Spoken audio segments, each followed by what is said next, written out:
히브리서 2장 두 번째 시간입니다. 히브리서 2장은 저는 크게 네 단락으로 나누었었습니다. 그래서 첫 번째 단락이 지난주에 나누었던 1절부터 보면 1절부터 3절까지 큰 구원의 소식이라고 하는 제목을 달아보았고, 그리고 지난주에 이어서 나누었던 4절부터 5절까지 내용이 바로 하나님의 정은, 이렇게 나누었습니다. 오늘 나누게 될 2장의 세 번째 단락은 6절부터 10절까지의 내용입니다.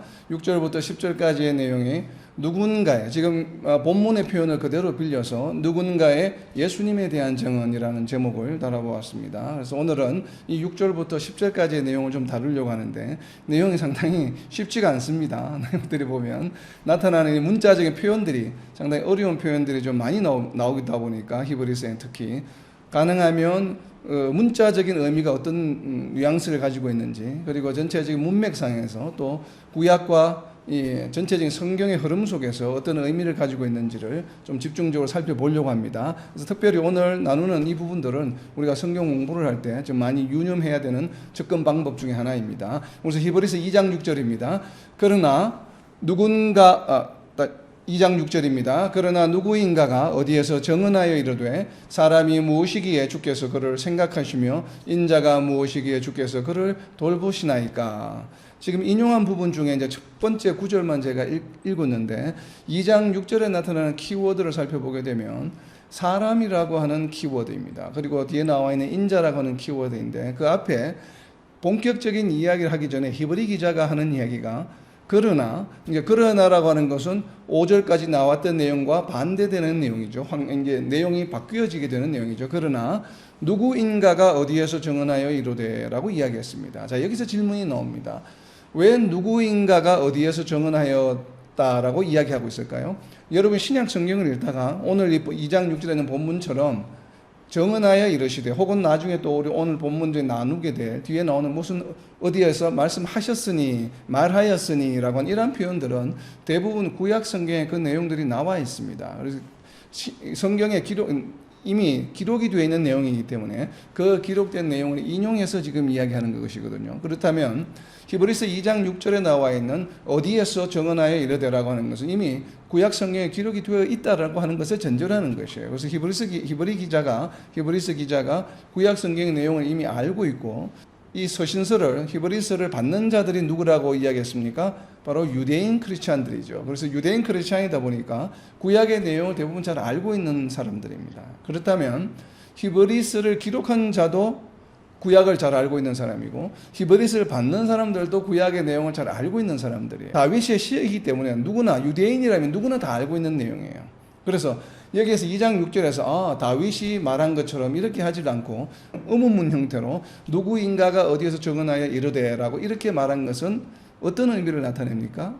바로 강조를 나타낼 때 쓰는 용법이죠. 이것을 이제 문학적으로는 수사법적인 표현이라고 이야기를 합니다. 그래서 이걸 rhetorical expression이라고 표현을 쓰는데, rhetorical한 질문이, 그러니까 내용을 뻔히 알면서, 듣는 사람들이 말하는 사람 알지만 그것을 강조하기 위해서 누군가가 어디에서 정언한 것처럼이라고 이야기한 것이에요. 그래서 누구나 다 알고 있는 내용입니다. 다윗의 시라고 하는 것은 바로 그 부분을 강조하는 것이고, 그래서 다윗의 시, 시편 8편 4절부터 6절에 나오는 얘기죠. 그럼 우선 시편 8편 4절부터 먼저 보겠습니다. 시편 8편 4절에 보면 사람이 무엇이기에 주께서 그를 생각하시며 인자가 무엇이기에 주께서 그를 돌보시나이까. 지금 히브리서 2장 6절과 동일한 구절입니다. 거의 단어가 사용하는 게 서로 다른 게 없죠. 동일하게 지금 표현되고 있습니다. 그대로 사람이 무엇이기에 주께서 그를 생각하시며 인자가 무엇이기에 주께서 그를 돌보시나이까, 이렇게 이야기하고 있습니다. 그래서 히브리서 2장 6절과 동일한데, 이제 문제는 히브리서 2장 6절에서 말하는 사람이 무엇이기에 할 때 이 사람과 시편 8편 4절에 나와 있는 사람이 무엇이기에 할 때 이 사람은 관념적으로는, 추론적으로는 동일한 인물처럼 보여지지만 그냥 실질적으로는 다른 인물이에요. 그러니까 다른 인물이라고 하는 것은 우리가 히브리서 2장 6절 지금 앞에 나와 있는 내용은 예수님에 관한 내용이죠. 예수님이 천사보다 낮게 잠시 나왔다가 또 천사보다 더 귀한 존재라고 하는 것을 1장에서 계속 이어서 이야기하고 있는데, 여기에서 말하는 이 사람이라고 하는 것은 앞에 나온 예수님을 의미하는 게 분명합니다. 히브리서 2장 6절은. 그러나 우리가 시편 8편 4절을 보게 되면 시편 8편 4절부터 6절까지의 내용을, 물론 우리가 성경을 해석할 때에 특히 구약이나 신약을 통틀어서 특별히 구약을 접근할 때에 구약에 나와 있는 모든 내용들이 어떻게 보면 이스라엘의 역사에 관한 이야기지만, 하나님이 이스라엘 백성을 통해서 또 창세로부터 하나님께서 하나님의 백성을 통해서 하신 모든 이야기들에 관한 이야기이기는 하지만, 그러나 그 가운데 나와 있는 많은 내용들이 메시아에 대한 예언적 표현들을 많이 담고 있다라고 이제 그렇게 접근하는 성경 해석 방법이 있습니다. 그래서 아주 대표적인 해석 방법인데, 이제 그러한 관점에서 보게 되면 시편 8편 4절과 6절은 메시아닉, 즉 메시아적 표현 방법에 해당합니다. 우리가 이게 지금 히브리서에서 예수님에 관한 이야기로 인용이 되어 있기 때문에, 그렇다면 구약으로 돌아가서 시편 8편 4절부터 6절까지도 역시 장차 오실 메시아에 관한 내용을 예표하고 있다라고 이렇게 이제 해석이 가능합니다. 그러나 우리가 다윗의 입장에서 보게 되면 이것은 다윗이 기록했다고 우리가 이제 추정이 되는데, 그렇다면 다윗이 이 시를 기록할 때 물론 우리는 성경이 성령의 인도하심을 받아서 인스피레이션, 성령의 영감설에 대해서 우리가 믿기 때문에 성령께서 인도해 주셔서 모든 것이 기록되었다고 믿습니다. 그렇기 때문에 다윗이 이 시를 기록할 때도 역시나 성령께서 함께 하셔서 이 시를 지을 수 있도록 다윗의 입술을 통해서 이렇게 고백하게 하셨다라고 저희들은 믿습니다. 그렇지만 우리가 문자적으로 문학적인 표현에서 다윗이 실질적으로 이 시를 쓸 때에 여기에서 말하는 사람은 다윗은 어떤 생각을 가지고 사람이라고 이야기하였을까를 또 우리가 묵상해 볼 필요가 있습니다. 그래서 실제 문학적인 관점에서 다윗이 이 시를 작성할 때에 사람을 어떤 개념을 가지고 다윗은 말하였을까라고 하는 것을 보게 되면, 다윗이 이 시편 8편을 짓게 된, 특별히 이 시편 8편 4절부터 6절까지에 나와 있는 내용을 기록할 때에 다윗 마음속에 자리 잡고 있었던 과연 그 내용은, 이 시를 쓰도록 하게 한 그 동기, 모티브가 된 것은 과연 어떤 것일까를 한번 우리가 묵상해 볼 필요가 있습니다. 자, 이 시편 8편 4절부터 6절까지 제가 다시 잘 찬찬히 읽을 때에 여러분들이 이 내용과 지금 시편 8편 4절부터 6절까지의 내용이 구약 성경 앞에 이미 나와 있습니다. 그러니까 같은 문학적인 표현으로 같은 단어를 사용해서 나온 것이 아니라 시편 8편 4절부터 6절까지의 내용에 해당하는 어떠한 사건이 있습니다. 구약 성경에 그 사건이 앞에 기록이 되어 있는데, 특히 모세 오경에 기록이 되어 있는데, 과연 다윗은 이 시를 쓸 때 무엇을 연상하면서 이 시를 썼을까를 한번 유추해 보시기 바랍니다. 시편 8편 4절부터 6절까지의 내용입니다. 시편 8편 4절입니다. 사람이 무엇이기에 주께서 그를 생각하시며 인자가 무엇이기에 주께서 그를 돌보시나이까. 자, 5절부터 6절까지 내용이 구약 성경에 나와 있는 내용입니다. 그를 하나님보다 조금 못하게 하시고 영화와 존귀로 관을 씌우셨나이다. 주의 손으로 만드신 것을 다스리게 하시고 만물을 그의 발 아래에 두셨으니. 아멘. 자, 5절과 6절의 내용이 구약 성경 앞에 나와 있는 중요한 에피소드 중에 하나입니다. 과연 무엇이겠습니까? 제가 힌트를 드리면 창세기에 나와 있습니다. 창세기에 나와 있는 사건 중에 이 지금 다윗이 표현하고 있는 내용과 동일한 내용이 있습니다. 다시 읽겠습니다. 5절 6절을. 그는 무엇인가 하면 4절에 나와 있는 사람이죠. 제가 바꿔서 읽습니다. 사람을 하나님보다 조금 못하게 하시고 영화와 존귀로 관을 씌우셨나이다. 주의 손으로, 주는 하나님이시죠. 하나님의 손으로 만드신 것을 다스리게 하시고 만물을 그의 발 아래에 두셨으니. 이것은 창세기의 무엇과 연관이 있겠습니까? 자, 그렇다면 제가 창세기로 돌아갑니다. 앞으로 넘기셔서 창세기 1장 27절과 28절 내용을 읽겠습니다. 창세기 1장 27절과 28절을 읽을 때 이 내용과 시편 8편 5절과 6절 내용이 무슨 연관관계가 있는지 한번 묵상해 보시기 바랍니다. 창세기 1장 27절입니다. 하나님이 자기 형상, 곧 하나님의 형상대로 사람을 창조하시되 남자와 여자를 창조하시고 하나님이 그들에게 복을 주시며 하나님이 그들에게 이르시되 생육하고 번성하여 땅에 충만하라. 땅을 정복하라. 바다와 물고기와 하늘의 새와 땅에 움직이는 모든 생물을 다스리라 하시니라. 아멘. 자, 이 구절과 시편 8편 5절 6절과 어떤 연관관계가 있습니까? 땅을 정복하라, 모든 생물을 다스리라고 하는 말을 다르게 표현하면 뭐예요? 모든 생물이 사람에게 복종하게 만드는 것입니까? 아닙니까? 복종하게 만드는 것이죠. 모든 생물을 다스리라, 땅을 정복하라라고 하는 것은 이 땅에 하나님께서 창조한 모든 피조물이에요.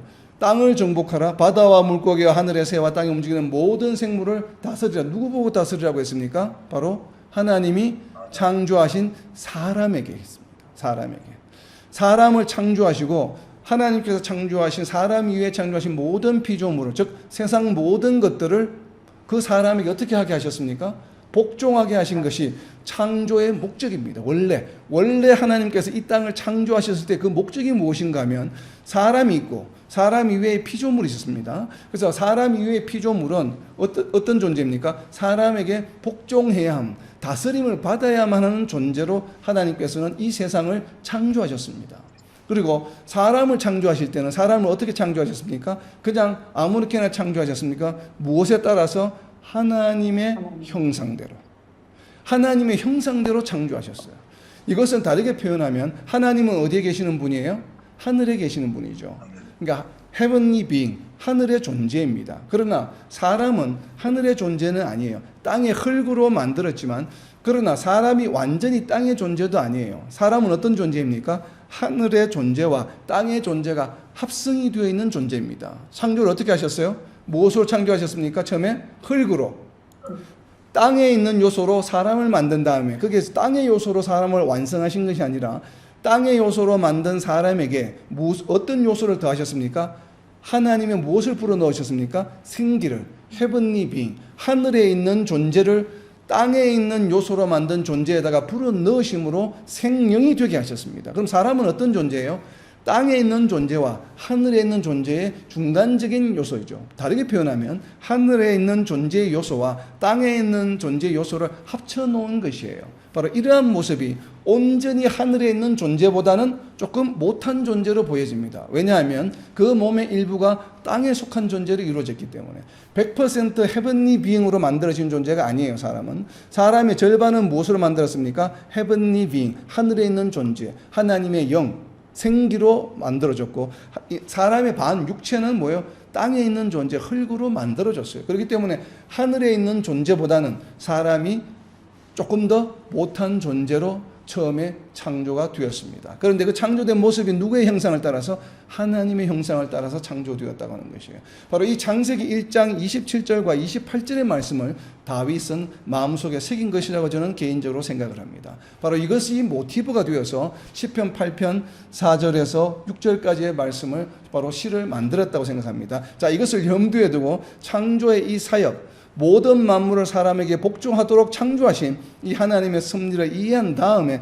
다시 시편 8편으로 돌아와서 시편 8편 5절과 6절 제가 다시 읽겠습니다. 다시 묵상해 보시기 바랍니다. 그를, 사람을 하나님보다 조금 못하게 하시고 영화와 종기로 관을 씌우셨나이다. 주의 손으로 만드신 것을, 주의 손으로 만드신 것이 바로 무엇이에요? 이 땅의 모든 피조물이에요. 거기다 적어 놓으세요. 피조물. 주의 손으로 만드신 것을 다스리게 하시고, 창세기 1장 28절에 있는 내용이죠. 땅을 정복하라, 모든 생물을 다스리라고 하신 이 말씀이에요. 다윗은 바로 이 창조의 과정, 사람을 창조하신 것에 대한 근본적인 목적을 제대로 이해하고 있었던 것입니다. 그것을 이해하고 지금 시편 8편 5절과 6절을 기록하고 있는 것이죠. 그래서 주의 손으로 만드신 것을 다스리게 하시고 만물을 그의 발 아래에 두셨으니, 복종하게 만드셨죠. 바로 창조의 그 모습을, 인간 창조의 그 상황을 다윗은 이렇게 시로 표현했습니다. 그래서 이 시편 8편은 하나님께서 사람을 창조하시고 세상을 창조하신 것에 대한 하나님을 찬양하는 시예요. 그런데 이 시를 지금 히브리서 기자가 히브리서 2장 6절부터 8절까지 인용하고 있습니다. 그런데 우리가 지금 히브리서 6장에 나와 있는 2장 6절에 나와 있는 사람은 앞에 나와 있는 예수님이라는 것을 알 수 있지만 시편 8편 4절에 나와 있는 사람은 바로 일반적인 사람을 의미합니다. 왜 그런가 하면 시편 8편 4절에 쓰이고 있는 이 사람에 해당하는 히브리어가 무엇인가 하면 에노시라고 하는 히브리어예요. 원래 사람이라고 하는 대표적인 히브리어는 무엇인가 하면 아담입니다. 아담. 아담이 바로 우리가 사람이라는 의미예요. 그러나 일반적인 사람의 의미, 사람, 저 사람, 이 사람 할 때 그건 아담이에요. 아담. 아담이라고 하는 히브리어를 씁니다. 그런데 이 시편 기자 다윗은 아담이라고 하는 히브리어를 쓰지 않고 에노시라고 하는 히브리어를 썼습니다. 이 에노시라고 하는 것은 사람이라는 뜻도 물론 있지만 그러나 기본적인 원래의 메이저 뜻은 무엇인가 하면 우리 한글로 표현하면 인류라는 뜻이에요. 인류. 그러니까 우리가 이 사람 저 사람 할 때 쓰는 것이 아니라 우리가 사람이라고 하는 어떤 종족이라고 하는 것을 나타낼 때 사람이라고 쓴 것. 그러니까 한글로 하면 인류라고 하는 표현이 좀 어색한지 모르겠는데 그러니까 영어로 하면 mankind로 번역되는 단어가 바로 이 에노시라고 하는 단어예요. 물론 이 단어가 인류라고 쓰이기도 하고 사람이라고 쓰이기도 합니다. 근데 이 사람이라고 쓰일 때 그때는 사람 전체의 종족을 대표하는 대표성을 가진 단어로서의 사람이에요. 그러니까 이 사람 저 사람이라고 할 때 지시할 때 저 사람 봐라 이 사람 봐라 할 때는 아담이라고 하는 단어를 씁니다. 히브리어를. 근데 이 에노시라고 하는 단어는 사람이라는 종족을 대표하는 단어예요. 에노시. 그렇기 때문에 10편 8편 4절에는 창조하셨던 인류 전체를 말하는 사람 전체를 말하는 사람을 하나님의 형상을 따라서 하늘의 존재인 생기와 땅의 존재인 흙으로 만드셨구나. 그래서 온전한 헤븐리 빙 하늘의 존재보다는 조금 못한 존재구나 라고 다윗은 이렇게 이해를 한 것입니다. 그래서 시편을 이렇게 기록을 했고 이 구약에 기록되어 있는 이 시편을 사람에 대한 어떤 위치적인 하늘의 존재와 비교한 것을 갖다가 히브리 기자가 인용을 해서 예수님을 여기에다 비교를 했습니다. 자, 왜 그렇다면 히브리 기자는 이 시편에 나와 있는 내용을 예수님을 지칭하며 표현할 때 예수님을 설명하기 위해서 다윗이 기록한 인류에 관한 창조에 관한 이야기를 인용하였을까? 라는 것을 우리가 한번 되새겨 볼 필요가 있습니다. 자, 메커니즘을 이해하셔야 됩니다. 사람을 만들 때 이 땅의 존재와 하늘에 있는 헤븐리 빙, 하늘의 하나님의 생기가 합쳐져서 만들어졌다고 그랬죠. 그리고 하나님의 형상을 따라 만들었습니다. 그래서 이 만들어진 사람은 온전히 헤븐리 빙이 아니에요. 하늘의 존재가 아니에요. 땅의 존재와 하늘의 존재가 합쳐진 존재예요. 그런데 이 땅에 오신 예수님은 어떤 존재입니까? 예수님은 하나님 그 자체예요. 자, 이것이 차이가 납니다. 그렇지만 예수님이 땅에서 나온 존재입니까? 하늘로부터 오신 존재입니까? 예수님은 하나님이시기 때문에 헤븐리 비잉이에요. 그렇기 때문에 이 땅에서 처음으로 사람을 창조할 때의 메커니즘과 동일한 메커니즘이 바로 예수님의 인카네이션, 도성 인신하신 메커니즘이 적용이 되는 것이에요. 그런데 그 적용의 수준이 다르죠. 사람을 창조할 때는 헤븐리 비잉, 하늘의 존재와 땅의 존재가 합쳐져서 만든 것이지만 예수님은 땅의 존재와 하늘의 존재가 합쳐진 것이 아니라 하늘의 100% 순수한 하나님의 존재가 이 땅에 오셔서 100% 땅의 존재가 되셨어요. 이것이 메커니즘이 완전히 달라요. 그래서 그렇지만 새로운 창조의 역사가 일어났다라고 하는 개념을 히브리 기자는 인용하고 있기 때문에 예수님이 이 땅에 오신 것을 마치 아무것도 없는 세상에서 하나님께서 이 땅을 창조하시고 사람을 창조하신 세상을 창조하신 그러한 사건으로 받아들인 겁니다. 히브리 기자는. 그래서 예수님의 도성인신은 하나님이 아담을 창조하신 것과 같은 메커니즘에 이 땅에 새로운 새 창조의 역사가 일어난 것이다라고 지금 이해를 했기 때문에 바로 시편 8편 4절과 6절의 내용을 히브리서 2장 6절부터 8절까지 그대로 인용하고 있는 것입니다. 자, 그렇다면 히브리서 2장 7절에 나와 있는 내용과 시편 8편 5절에 나와 있는 내용이 같은 내용이지만 단어 하나가 다릅니다. 어떤 단어가 다른지 다시 한번 제가 시편 8편 5절을 읽고 그 다음에 히브리서 2장 7절을 읽을 때 한번 찾아보세요. 어떤 단어가 다른지. 먼저 시편 8편 5절입니다. 그를 하나님보다 조금 못하게 하시고 영화와 존귀로 관을 씌우셨나이다. 이것이 원래 시편에 나와 있는 내용인데 히브리 기자는 이 시편을 인용하면서 내용을 바꿉니다. 히브리서 2장 7절입니다. 그를 사람이죠. 예수님을 잠시 동안 천사보다 못하게 하시며 영광과 존귀로 관을 씌우시며 무엇이 다릅니까? 천사와 하나님이죠. 자, 이 히브리서 2장 7절에 천사의 동그라미를 쳐놓으세요. 천사라고 표현을 하고 있고 시편 8편 5절에서는 하나님이에요. 그러나 원래 시편에 나와 있는 이 하나님은 엘로힘이기 때문에 하나님이 맞습니다. 그런데 히브리 기자는 지금 구약 성경인 이 구약 성경을 인용할 때 히브리어로 되어 있는 구약 성경을 인용한 것이 아니라 히브리어로 되어 있는 구약 성경에는 시편 8편 5절은 히브리어로 엘로힘이라고 되어 있기 때문에 하나님입니다. 하나님. 물론 엘로힘이라고 하는 단어가 하나님이라고 쓰이기도 하고 하늘의 존재, 헤븐리 빙이라고 번역되기도 합니다. 하나님만을 의미하는 것은 아니에요. 그러니까 엘로힘이 하나님으로 쓰일 수도 있고 하늘의 존재로 쓰일 수도 있는데, 그래서 우리 지금 개역 개정에서는 시편 8편 5절을 그래서 엘로힘이기 때문에 그냥 하나님으로 번역을 했습니다. 하나님, 엘로힘, 대체적으로 하나님으로 쓰여지기 때문에. 그런데 히브리 기자가 인용한 이 시편 8편 5절은 히브리어로 되어 있는 구약이 아니라 헬라어로 되어 있는 구약을 인용을 했습니다. 이 헬라어로 되어 있는 구약이 무엇인가 하면 바로 70인역이에요. 알렉산드리아에서 BC 한 2, 3세기 때 만들어진 그 70인역. 그러니까 히브리 구약을 헬라어로 번역한, 이 북아프리카에서 번역한 그 원문을 보게 되면 무엇이라고 되어 있냐면 헤븐리 비잉을 나타내는 것으로 되어 있습니다. 그래서 그 헬라어 구약 성경을 인용해서 번역을 지금 인용을 하다 보니까 히브리서 2장 7절에는 그를 잠시 동안 천사보다 못해, 여기에는 천사로 기록이 되어 있습니다. 이 헬라어 구약 성경에는 70인역에는 그래서 천사로 지금 번역이 되어 있는 것입니다. 우리 개역 개정에는. 그래서 천사보다 못하게 하시며, 다르게 표현하면 heavenly being이에요. 하늘의 존재보다 못하게 하시며, 이렇게 하셨다라고 이야기하는 것입니다. 2장 6절에 보면 2장 6절 마지막에 주께서 그를 여기에서 그는 사람이죠. 그러니까 히브리서에서는 예수님이죠. 돌보시나이까 하는데 어떻게 돌보셨습니까? 그 돌보신 내용이 바로 히브리서 2장 7절과 8절에 나와 있는 내용이에요. 제가 2장 7절과 8절 제가 다시 읽을 때 하나님께서 그렇다면 예수님을 어떻게 돌보셨는지 한번 표시를 해보시기 바랍니다. 세 가지로 표시가 됩니다. 세 가지로 한번 표시해 보시기 바랍니다. 그를 잠시 동안 천사보다 못하게 하시며 영광과 존귀로 관을 씌우시며 만물을 그 발 아래에 복종하게 하셨느니라 하였으니, 자 여기에도 하였으니 나와 있죠. 하였으니까지만 있습니다. 하였으니 했기 때문에 구약에 이미 나와 있는 내용이에요. 자, 이 2장 7절과 8절에 보면 하나님께서 예수님을 돌보신 내용, 2장 6절 마지막에 그를 예수님을 돌보시나이까 라고 했는데 돌보신 내용 세 가지가 나와 있습니다. 첫 번째는 바로 2장 7절에 나와 있는 내용입니다. 어떻게 하셨습니까? 잠시 동안 천사보다 못하게 하셨습니다. 영원히 천사보다 못하게 하신 것이 아니라 잠시 동안 하늘의 존재보다 못하게 하셨습니다. 자, 두 번째, 영광과 존귀로 관을 씌우셨습니다. 자, 요건 그냥 영광과 존귀로 관을 씌우셨다라고만 알고 계시기 바랍니다. 나중에 구체적으로 이 영광과 존귀의 관이 무엇인지는 나중에 다시 제가 나누도록 하겠습니다. 두 번째, 영광과 존귀의 관을 씌우셨고, 세 번째는 만물을 그 발 아래에 복종하게 하셨습니다. 만물이라고 하는 무엇이에요? 피조물이죠. 모든 피조물을 다스릴 수 있게 하셨습니다. 바로 우리가 창세기 1장에서 보았던 바로 창조의 기본적인 궁극적인 목적을 예수님을 통해서 다시 이루시고자 하시는 것이에요.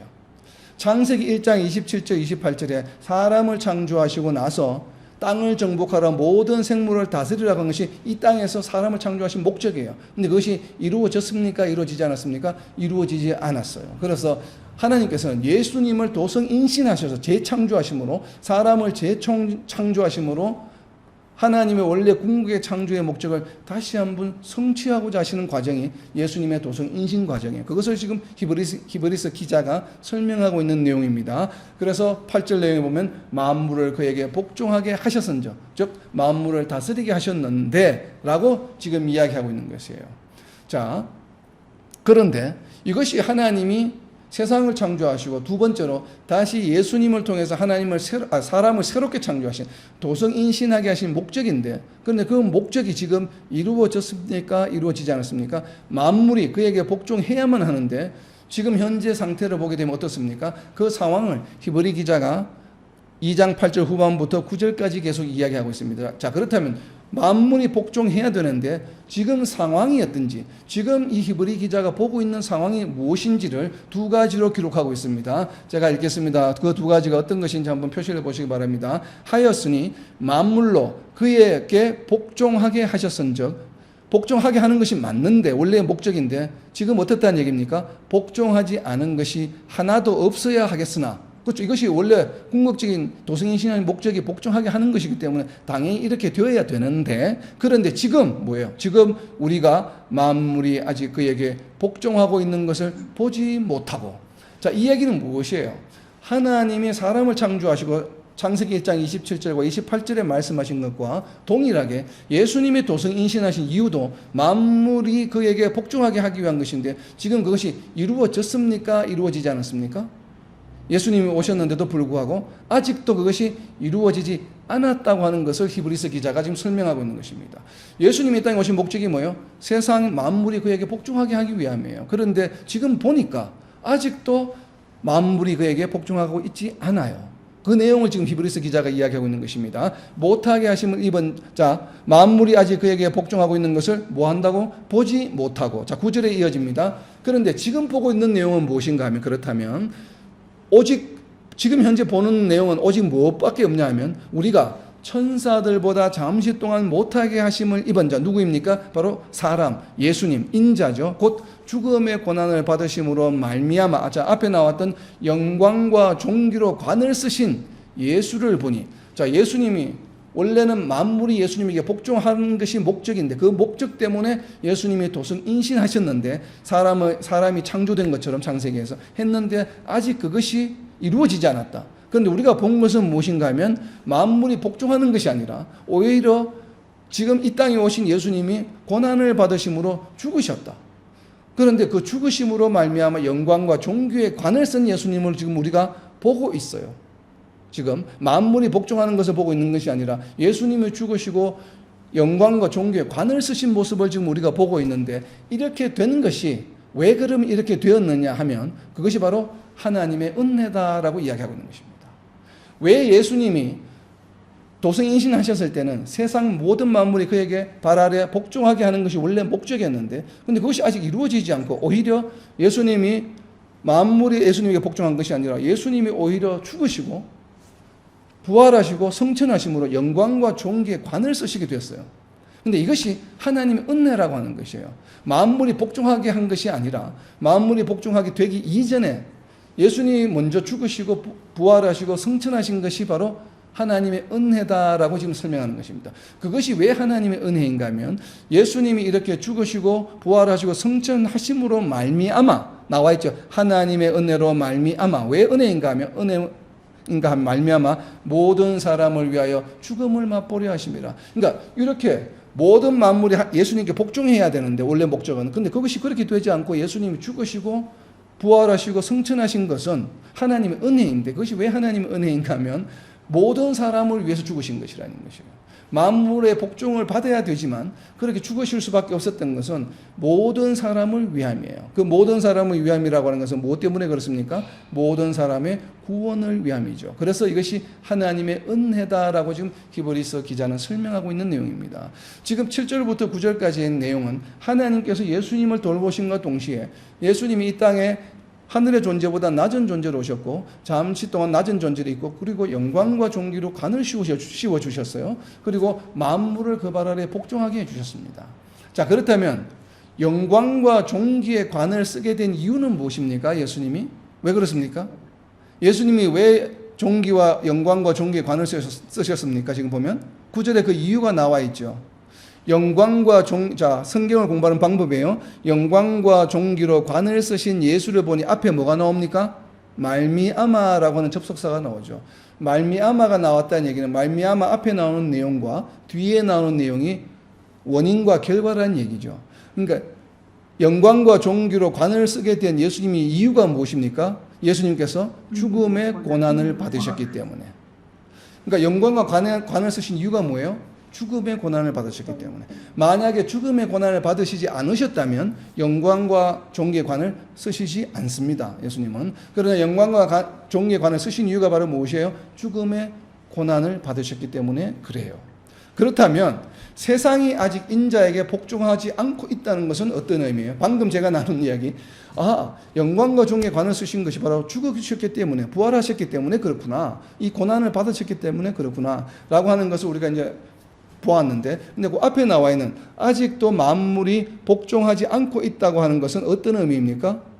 창조의 목적이 아직도 달성되고 있지 않다는 내용이고 이 창조의 목적이 달성되지 않고 있다는 얘기를 다르게 표현하면 과연 무엇인지 만물이 아직도 복종하고 있는 것을 우리가 보지 못하고 있다라고 왜 이렇게 히브리서 기자는 표현하고 있냐면 이것이 의미하는 바가 무엇인지를 알려면 그 옆에다 적어 놓으세요. 시편 110편 1절입니다. 시편 110편 1절을 보게 되면 왜 히브리서 기자가 만물이 예수님께 복종하고 있는 것을 아직 보지 못하고 있다고 이야기하는 것이 무엇을 의미하는지를 알 수가 있습니다. 자, 시편 110편 1절을 읽을 때 과연 만물이 아직 그에게 복종하고 있지 않다라고 하는 것이 무엇을 의미하는지 한번 유추해 보시기 바랍니다. 시편 110편 1절입니다. 여호와께서 내 주에게 말씀하시기를 내가 네 원수들로 네 발판이 되게 하기까지 너는 내 오른쪽에 앉아 있으라 하셨도다.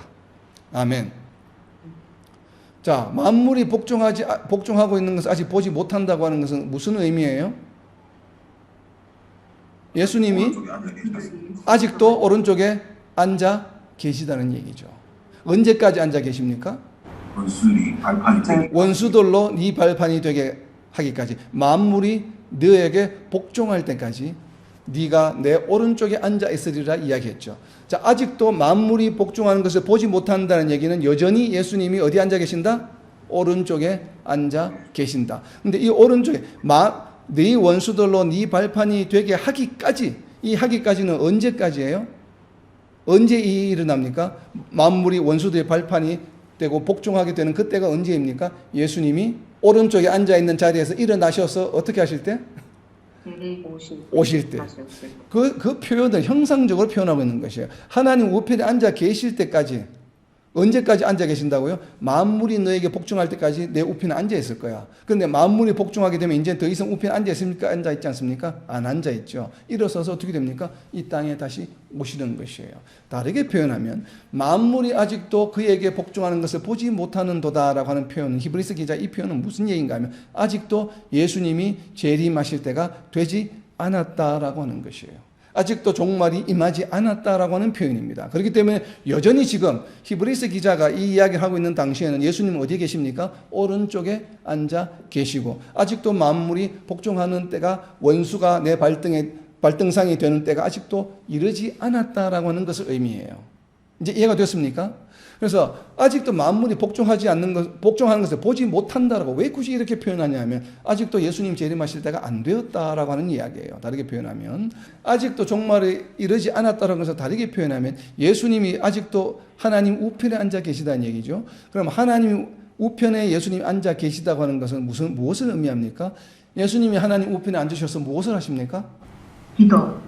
로마서 8장 34절에 있습니다. 그래서 히브리서 2장 9절 옆에다가 로마서 8장 34절을 적어 놓으세요. 8절, 히브리서 2장 8절 옆에다가 아직도 복종하는 것을 보지 못한다는 얘기는 예수님이 하나님 우편에 여전히 앉아 계시는데, 앉아 계시면서 하시는 일이 무엇인가 하면 로마서 8장 34절에 기록이 되어 있어요. 자, 로마서 8장 34절입니다. 누가 정죄하리요? 죽으실 뿐 아니라 다시 살아나신 이는 그리스도 예수시니, 죽으셨다가 다시 살아나신 분입니다. 방금 히브리서에서 이야기하고 있는 것입니다. 죽음의 고난을 받으셨다는 얘기입니다. 예수시니 그는 하나님 우편에 계신 자예요. 맞죠? 시편은 지금 시편 110편 이야기가 연결이 되죠. 하나님 우편에 계신 자요. 뭐 하십니까? 거기에서 우리를 위하여 간구하시는 자신이라. 근데 히브리서 기자가 지금 이야기하고 있는 것은 시편 110편 1절과 로마서 8장 34절이 지금 합쳐진 내용을 이야기하고 있는 것이에요. 아직도 만물이 예수님께 복종하고 있는 것을 내가 보지 못한다. 이런 얘기는 로마서 8장 34절에 있는 것처럼 예수님이 죽으시고 죽음의 고난을 받으시고 지금 승천하셔서 하나님 우편에 계시다고 하는 시편 110편 1절의 내용을 그대로 인용하고 있는데, 거기서 무엇을 하신다고요? 우리를 위하여 간구하고 계신다는 것이에요. 만물이 아직도 복종하지 않지만 여전히 예수님께서 우리를 위하여 기도하고 계시는 그런 상태다라고 하는 것입니다. 자, 그 얘기를 지금 하고 있는 것이에요. 자, 그렇다면 영광과 존귀에 관한 구체적으로 무엇을 말할까요? 지금 예수님께서는 죽음의 고난을 받으심으로 영광과 존귀로 관을 쓰셨다고 히브리서 2장 9절에서 설명하고 있는데, 히브리서 2장 9절에서 영광과 존귀에 관한 무엇을 의미합니까? 자, 우리가 설교를 듣다 보면 우리 교회에서 그런 얘기를 많이 하죠. 주일학교도 그렇고 나중에 우리가 구원받은 사람들은 예수님이 다시 오시면 멸류관을 받게 되는데 열심히 교회 생활을 잘한 사람은 금멸류관을 받고 그 다음에 뭐 은멸류관을 받고 누구는 또 월계수관을 받고 이런 이야기를 뭐 유튜브 동영상 강의에도 있고 주로 그런 말씀을 많이 하시는데 그런 멸류관이 아닙니다. 그렇죠? 우리가 계속 살펴본 것처럼. 자, 그렇다면 여기에서 예수님이 받으시는 영광과 존귀에 관한 예수님이 죽음의 고난을 받으셨기 때문에 받으신 것이라고 지금 설명이 되어 있는데 그렇다는 얘기는 이 영광과 존귀에 관한 구체적으로 무엇을 말할까요? 우리가 흔히 신약 성경에 나와 있는 멸류관을 성도들이 받는다라고 하는 표현을 쓰는데 이 멸류관은 무엇이었습니까? 우리가 계시록 공부할 때 보게 되면 이 멸류관이 무엇인지는 데살로니가전서 2장 19절에 나와 있습니다. 첫 번째, 이 영광과 존귀의 관이 무엇을 나타내는지를 알 수 있는 크게 저는 두 가지로 나타난다고 봅니다. 첫 번째가 바로 무엇인가 하면 데살로니가전서 2장 19절에 이 관이 무엇인지 설명이 되어 있습니다. 데살로니가전서 2장 19절입니다. 우리의 소망이나 이건 지금 바울이 이야기하는 것이에요. 우리의 소망이나 기쁨이나 자랑의 멸류관이 무엇이냐? 자, 우리가 흔히 알고 있는 성도들이 받게 되는 멸류관에 관한 설명입니다. 바울이 이야기하고 있죠. 멸류관이 무엇이냐? 질문하고 답을 이야기합니다. 그가 강림하실 때, 그는 누구입니까? 예수님입니다. 예수님이 강림하실 때 우리 주 예수 앞에 너희가 아니냐? 바울 사도가 지금 멸류관이 무엇이냐 질문하고 스스로 답을 해줍니다. 데살로니가에 있는 교회 성도들에게 바로 바울이 이야기하는 멸류관은 무엇인가 하면 너희가 아니냐. 너희가 바로 멸류관이야 라고 이야기하는 것입니다. 여기에서 말하는 너희는 누구입니까? 데살로니가 교회 성도들이에요. 그래서 바울 사도가 이야기하는 자신에게 있어서 멸류관은 무엇인가 하면 데살로니가 교회 성도들이에요. 그래서 바울이 나중에 받게 될 멸류관이 무엇인가 하면 그 금멸류관, 예수님 다시 오실 때 받게 될 멸류관이 무엇인가 하면 바로 데살로니가 교회 성도들은 너희들이 낸 멸류관이야 라고 바울 사도가 설명하고 있는 것입니다. 그렇다면 멸류관은 무엇인가 하면 복음의 결과물이에요. 복음의 결과물이 바로 멸류관입니다. 그래서 복음의 결과물이 멸류관이기 때문에 멸류관이 바로 무엇인가? 멸류관 그 자체가 바로 성도들이 멸류관이에요. 그러니까 성도가 멸류관을 받는 것이 아니라 성도 자체가 멸류관이에요. 성도 자체가 멸류관이라고 지금 데살로니가전서 2장 19절에서 이야기하고 있잖아요. 자, 한 구절 더 봅니다. 바울 사도가 이야기한 멸류관에 대한 개념이 빌립보서 4장 1절에 다른 성경 구절이 있는데 제가 특별히 두 구절만 오늘 찾아봅니다. 빌립보서 4장 1절입니다. 빌립보서 4장 1절에 보게 되면 이제는 빌립보 교인들에게 성도들에게 보낸 편지의 내용입니다. 그러므로 나의 사랑하고 사모하는 형제들, 빌립보 교인들이죠. 나의 기쁨이요 무엇이라고 이야기합니까? 멸류관인 사랑하는 자들아. 빌립보 교회 성도들에게도 바울 사도는 나의 멸류관이라고 이야기합니다. 나의 기쁨이요 나의 멸류관인 사랑하는 자들아 이와 같이 주 안에서라. 결국 바울 사도에게 있어서의 멸류관은 누구인가 하면 성도들이에요. 자신이 복음을 전해서 복음을 받아들인 결과물. 그래서 멸류관이라고 하는 것은 바로 무엇인가 하면 복음의 결과물이에요. 히브리서로 돌아옵니다. 히브리서 2장 9절에 나와 있는 죽음의 고난을 받으심으로 말미암아 영광과 존귀의 관을 쓰셨다라고 이야기했습니다. 이해가 됩니까 이제? 예수님이 받으신 관이 무슨 관이에요? 영광과 존귀의 관인데 이 영광과 존귀의 관을 받으신 이유가 무엇이에요? 말미암아라고 접속사가 되어 있기 때문에 죽음의 고난을 받으셨기 때문에 이 관을 받으셨다, 쓰셨다고 이야기했습니다. 그런데 이 죽음의 고난이 무슨 사건이에요? 십자가 사건이에요. 십자가의 대속 사건입니다. 이 십자가의 대속 사건이 없었다면 이 땅에 성도들이 존재할 수 있습니까? 없습니까? 존재할 수 없죠. 죽음의 고난을 받으셨기 때문에 그로 말미암아 생겨난 결과물이 뭐예요? 바로 오늘날 우리가 말하는 성도들이라고 하는 결과물이 생겼어요. 이것을 예수님께서는 영광과 존귀로 관을 쓰신 예수님이라고 이야기했습니다. 그렇다면 여기에서 영광과 존귀는 무엇을 말합니까? 복음의 결과물, 죽음의 고난을 받으신 결과물, 바로 무엇이에요? 첫 번째는 성도들이에요. 이건 바울 사도가 이야기한 멸류관과 동일한 개념으로 해석할 수 있습니다. 이것이 첫 번째 해석입니다. 첫 번째 해석. 저는 두 가지로 해석을 합니다. 그래서 영광과 존귀의 관 옆에다가 1 해서 성도들 해놓고 그 옆에다가 데살로니가전서 2장 19절, 빌립보서 4장 1절이라고 적어놓았어요. 이것은 성도들, 복음의 결과물. 십자가의 대속의 사건의 결과로 생겨난 것들이구나 하는 것입니다. 자, 두 번째는 이제는 조금 더 우리가 네로우 다운해서 히브리서에 나와 있는 문학적인 의미에서 뜻을 찾아보려고 합니다. 그래서 여기서 영광과 존귀의 관은 바로 관을 받게 된 이유가 죽음의 고난을 받으셨기 때문에 그랬다고 그랬죠. 그래서 우리가 성경을 읽을 때 유념해서 예수님이 십자가의 대속의 사건, 죽으심으로 인해서 얻게 된 것을 실제적으로 설명하고 있는 성경 구절이 있습니다. 성경에. 그렇다면 그 성경 구절과 히브리서 2장 9절에 나오는 죽음의 고난을 받으심으로 말미암아 그 결과로 얻어지게 된 것이 영광과 존귀의 관이라고 설명하고 있는데, 그렇다면 다른 성경 구절에서 예수님께서 죽으심으로 말미암아 하나님으로부터 얻게 된 것을 명시하고 있는 성경 구절이 있습니다. 그럼 그 성경 구절과 이 성경 구절 두 구절을 합치게 되면 거기에서 예수님이 죽으심으로 하나님으로부터 받은 것, 그것이 바로 무엇이겠어? 이퀄 영광과 존귀의 관이 되겠죠. 이것을 우리가 소위 말하는 3단 논법이라고 얘기합니다. 수학에서 말하는 A equal B, A equal C이면 뭐요? B equal C가 된다는 얘기예요. 그죠? 그래서 예수님이 죽음의 고난을 받으심을 얻게 된 것이 히브리서에서는 영광과 존귀의 관, 다른 성경 구절에서는 예수님이 죽으심으로부터 하나님으로부터 받은 게 있어요. 하나님을 받은 것이 있어요. 그렇다면 하나님을 받은 것이 바로 영광과 존귀의 관이라고 하는 것입니다. 이렇게 성경 구절로 해석할 수 있는 방법이 있습니다. 그래서 제가 두 가지로 해석했습니다. 첫 번째는 성도들. 자, 두 번째는 그것이 어디에 있냐면 요한복음 10장 17절과 18절에 있습니다. 요한복음 10장 17절입니다. 자, 히브리서 2장 9절 영광과 존귀 옆에다 2 써놓으시고 요한복음 10장 17절이라고 적어놓으세요. 요한복음 10장 17절입니다. 내가 내 목숨을 버리고, 예수님이 하시는 말씀이에요. 여기서 내는 예수님입니다. 내가 내 목숨을, 예수님의 목숨을 버리는 것은 그것을 내가, 여기서의 그것은 무엇인가 하면 바로 앞에 나와 있는 목숨을, 그러니까 그것에다 동그라미를 쭉 앞에 있는 목숨에다 화살표를 해놓으세요. 지시대명사입니다. 목숨을 내가 다시 얻기 위함이니 이로 말미암아. 자, 이로 뭐야? 목숨을 버리고 목숨을 다시 얻는 것이에요. 이로 말미암아. 이 결과로 아버지께서, 아버지로부터 나가 무엇을 얻습니까? 아버지께서 나를 사랑하시느니라. 하나님이 예수님을 사랑하시는 이유가 무엇이에요? 이 지금 요한복음의 표현을 빌리면 지금 예수님이 하시는 말씀이에요. 나는 하나님의 사랑을 받는 하나님의 아들이야. 그런 존재야. 예수님이 설명하신 내용이거든요. 그렇다면 내가 지금 하나님의 사랑을 받아. 근데 사랑을 받는 이유가 바로 무엇인가 하면 말미암아 아버지께서 나를 사랑하시느니라. 그럼 앞에 나와 있는 내용이 아니라면 아버지께서 나를 사랑하지 않으신다는 표현이에요. 다르게 표현하면. 물론 그럴 일은 없지만. 그러나 이 예수님께서 설명을 그렇게 하시는 것이에요. 말미암아 아버지께서 나를 사랑하시느니라. 그런데 그 내용이 무엇인가 하면 예수님이 목숨을 버렸기 때문에 그로 말미암아 하나님께서 나를 사랑하신다라고 이야기합니다. 자, 죽음의 고난을 받으심으로 받게 된 영광과 존귀의 관은 무엇입니까? 하나님의 사랑이에요.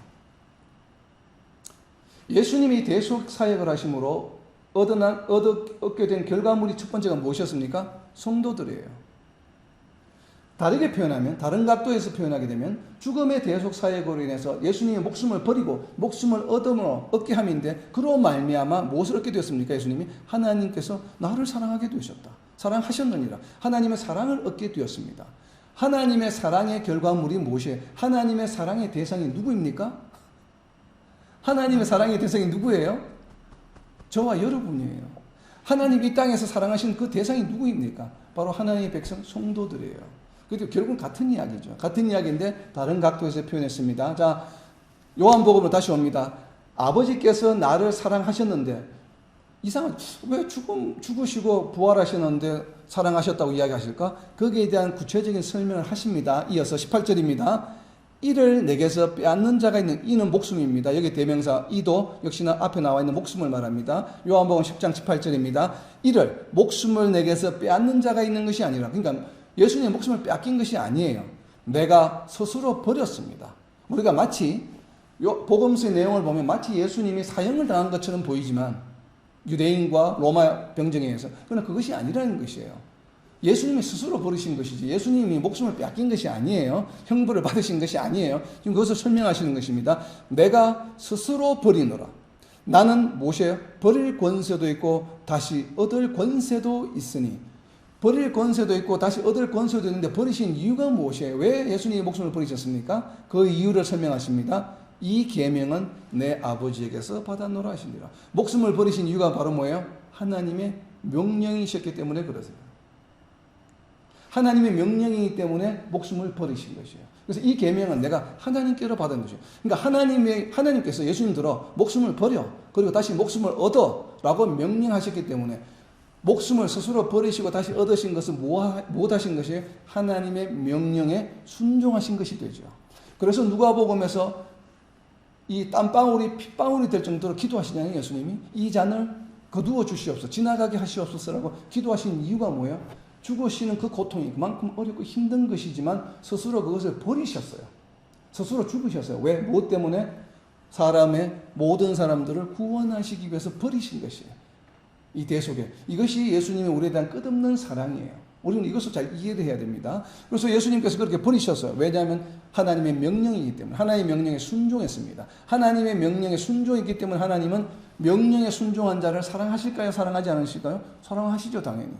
명령에 순종했기 때문에 하나님의 사랑을 얻었다라고 지금 예수님은 표현하고 있는 것이에요. 왜 이 이야기를 예수님께서 하시냐면 이어지는 요한복음 12장, 13장, 14장에 계속 이어지는 내용이 너희는 서로 사랑하라고 하는 것이에요. 이것이 내 계명이다. 그래서 너희는 서로 사랑하라는 것을 강조하기 위해서 자신의 예를 미리 든 것입니다. 내가 왜 죽었느냐? 그 어려운 고통의 길을 왜 갔느냐? 하나님께서 내게 그렇게 명령하셨다. 그렇기 때문에 내가 그 명령을 따랐다. 왜 그 명령을 따른 이유는 무엇인가 하면 대속 사역을 위해서 그렇게 따랐다. 그래서 그 결과를 얻은 것이 무엇인가 하면 하나님의 사랑이다. 근데 하나님의 사랑에 또 하나의 결과가 무엇인가 하면 하나님이 사랑하시는 바로 성도들이라고 하는 존재들을, 즉 구원의 대상자들을 얻게 되었다라고 하는 이야기예요. 이 이야기가 바로 요한복음에 나와 있는 이야기요. 이 이야기가 지금 히브리서 기자가 영광과 존귀로 관을 쓰셨다라고 표현하고 있는 것입니다. 자, 영광과 존귀로 관을 쓰셨다고 하는 것은 하나님의 명령에 순종했기 때문에 얻게 된 관이에요. 이 관한 구체적인 내용은 무엇입니까? 하나님의 사랑이에요. 근데 이 하나님의 사랑이 예수님에게만 미친 것이 아니라 예수님과 더불어서 예수님을 믿는 모든 자들에게도 이 하나님의 사랑이 어떻게 됩니까? 영향력을 미치게 되는 것이죠. 이것이 바로 구원 사역의 메커니즘이에요. 그래서 예수님을 사랑하셨는데 하나님이 그 사랑을 받는 예수님을 믿는 자들도 하나님은 같은 형제로 보고 사랑하신다라고 하는 것이에요. 그래서 영광과 존귀의 관은 바로 하나님의 사랑이자 무엇입니까? 바로 성도들이 된다는 거죠. 그것이 바로 예수님의 죽음의 사역으로 일어나게 되었다라고 하는 것을 지금 히브리서 기자가 7절부터 지금 10절까지 9절에 있는 내용을 이야기하고 있는 것입니다. 자, 이 내용을 이해해야만 마지막에 2장 10절이 이해가 됩니다. 오늘 우리가 마지막 구절인데, 자, 2장 10절 읽을 때에 여기에 나와 있는 내용, 2장 10절이 좀 어렵게 되어 있는 부분이 대명사가 많이 나옵니다. 그들 나오는데, 나와 있는 게 다, 그가 무엇을 의미하는지, 그들이 무엇을 의미하는지 한번 기록을 해 보시기 바랍니다. 자, 2장 10절입니다. 그러므로 만물이 그를 위하고 또한 그로 말미암은 이가 많은 아들들을 이끌어 영광에 들어가게 하시는 일에 그들의 구원의 창시자를 고난을 통하여 온전하게 하심이 합당하도다. 상당히 어렵죠.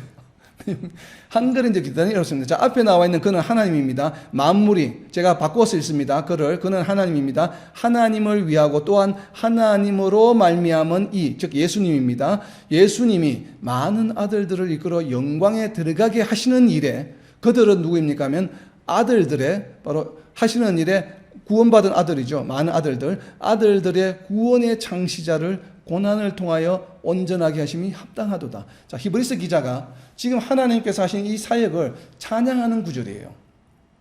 찬양하는 구절이다 보니까 대명사들이 많이 나오다 보니까 어렵습니다. 첫 번째 나오는 게 그는 하나님을 위하고 또한 하나님으로 말미암아, 영어 성경을 보게 되면 하나님인 것이 명확하게 드러납니다. It was fitting that God 하고 그 다음에 관계 대명사로 for whom and through whom이라고 표현하고 있기 때문에 하나님을 의미합니다. 그를 위하고 그로 말미암은 것은 하나님을 명시하는 관계 대명사입니다. 그래서 그로 말미암은 이는 누구인가 하면 이는 바로 예수님이죠. 예수님이 많은 아들들을 이끌어 영광에 들어. 누구의 아들입니까? 하나님의 아들들이죠. 방금 우리가 나눈 영광과 존귀의 관에 관한 내용입니다. 많은 아들들을 이끌어 영광에 들어가게 하신, 맞죠? 그러니까 영광의 관이 무엇입니까? 바로 아들들이에요. 많은 아들들을 이끌어 영광에 들어가게 하시는 일에 누가 쓰였습니까? 예수님이 사용되었죠. 그래서 그 예수님을 뭐라고 불렀습니까? 여기서는 구원의 창시자라고 불렀습니다. 왜냐하면 하나님의 아들들을 구원에 이르게 했기 때문에. 그래서 구원의 창시자라고 부른 것이에요. 그래서 이 내용이 바로 많은 아들들이 영광이 된 것이죠. 예수님에 의해서. 그래서 존귀와 영광의 관을 쓰셨다고 앞에서 표현한 것입니다. 그것을 한목에 묶어서 지금 2장 10절에서 이렇게 표현하고 있는 것이에요. 그래서 이러한 예수님의 대속 사역이 고난을 통하여 온전하게 하셨다고 했는데, 이 온전하게 하시는 대상은 누구예요? 누구를 온전하게 하셨다는 얘기입니까? 바로 예수님을 온전하게, 퍼펙트하게 하셨다는 얘기예요. 누가? 하나님이 예수님이 이 땅에 도성인신하셔서 사람의 모습으로 오셨는데, 그 예수님을 온전하게 사람의 존재로만 있는 것이 아니라 신성을 가지게 된 온전한 하나님의 헤븐리 비잉, 하늘의 존재로 만드신 그 과정이 바로 무엇인가 하면 예수님의 대속 사역이다라고 하는 것이에요. 예수님이 죽으시고 부활하심으로 이 땅에 존재하고는 구별되게 하셨고, 하늘의 존재처럼 영생하는 그러한 존재로 부활하게 하셔서 온전하게 하셨고, 바로 이 온전하다는 표현이 무엇인가 하면 완벽하다. 그러니까 예수님을 이 땅에 보내신 목적이 완전히 이루어졌다라고 하는 것이에요. 자, 온전하다 옆에다가 적어 놓으세요. 하나님의 창조의 목적이 완전히 이루어졌다, 완성되었다라고 하는 것이에요. 아담을 창조하셨을 때는 완성되지 못했습니다. 그러나 예수님이 도성인신하시고 재창조를 통해서 이 땅을 창조하신 목적이 완성이 되었습니다. 왜냐하면 예수님을 통해서 이 땅의 사람들을 구원할 수 있는 방도가 생겨났기 때문에 그래요. 그래서 그것이 완성된 거예요. 하나님의 백성들을 만드는. 그래서 온전하게 하심이 합당하다. 그러니까 이것이 온전하다고 하는 이유는 세 가지가 있습니다. 그 세 가지 이유는 제가 좀 빠르게 읽겠습니다. 온전하다고 하는 것은 예수님 온전하다고 하는 것인데, 그 온전하다는 이유는 세 가지가 있습니다. 첫 번째, 사도행전 4장 28절입니다. 하나님의 권능과 뜻대로 이루려고 예정하신 그것을 행하려고 이 성에 모였나이다. 왜냐하면 하나님의 권능과 뜻대로 하는 것이기 때문에 온전한 것이에요. 모든 것이 하나님의 뜻대로 하는 것이기 때문에. 자, 두 번째는 창세기 1장 28절입니다. 방금 우리가 나눈 내용이에요. 창세기 1장 28절. 하나님이 그들에게 복을 주시며 하나님이 그들에게 이르시되 생육하고 번성하여 땅에 충만하라. 땅을 정복하라. 바다의 물고기와 하늘의 새와 땅이 움직이는 모든 생물을 다스려. 만물이 복종하게 하는 그 목적이 이 구속 사역으로 인해서 이루어졌기 때문에 그렇습니다. 구원의 방도가 생겼다고 하는 건. 그리고 이러한 것이 하나님이 이 땅을 창조하시고 이 세상을 창조하시고 사람을 창조하시고 예수님을 다시 재창조의 개념으로 도성인신하게 하신, 인카네이션하게 하신 이유가 바로 무엇인가 하면 하나님의 백성들을 구원하기 위함이에요. 그 내용이 바로 어디에 나와 있습니까? 구약에 나와 있죠. 그것이 구약에서 예로 보여주셨는데, 하나님의 속성을 보여주셨는데, 그것이 무엇인가 하면 출애굽의 사건이에요. 하나님의 백성을 반드시 구원하신다고 하는 것이에요. 그것을 예수님의 도성인신으로 다시 이 땅에서 시연하신 것이 바로 예수님의 도성인신 사건이에요. 그래서 출애굽기 3장 7절부터 8절에 보게 되면, 여호와께서 이르시되 내가 애굽에 있는 내 백성의 고통을 분명히 보고 그들의 감독자로 말미암아 부르짖음을 듣고 그 근심을 알고 내가 여호와가 내려가서 그들을 애굽인의 손에서 건져내고. 하나님이 뭐 하셨다고요? 여기 출애굽기 3장 8절에 보면 내는 여호와입니다. 여호와가 뭐 하셨어? 내려가서. 어디에서? 하늘로부터 땅으로 내려가서 그들을 애굽인의 손에서 건져내고. 하늘로부터 땅에 내려오신 분이 누구예요? 바로 예수님이잖아요. 바로 이 출애굽기 3장 8절 말씀이 성취된 것이 예수님의 도성인신 사건입니다. 3장 8절은 뭐라? 내가 내려가서 그들을 애굽인의 손에서 건져내고. 하나님의 백성을 구원해내시기 위해서 이 땅에 내려오시겠다고 약속하신 내용을 표현하고 있는 것이에요. 출애굽기 3장 8절 말씀이. 바로 이 말씀이 예수님의 대속사역, 십자가의 죽음으로 이루어졌기 때문에 예수님이 온전하다라고 표현하신 것입니다. 바로 이것이 온전하다라고 하는 뜻입니다. 자, 이렇게 온전하다라고 오신 이 뜻을 우리가 정말 잘 이해를 하고 또 잘 인지를 해서 정말 온전하신 예수님의 대속 사역, 이 땅에 오셔서 실제적으로 우리를 구원하시기 위해서 오신 영광과 존귀의 관이 바로 우리 성도들이라고 하는 것을 명심하고 정말 영광과 존귀의 관으로서 이 땅의 삶을 살아가는 저와 여러분, 그리고 이 땅의 모든 하나님의 백성들이 되시기를 예수님의 이름으로 선포합니다.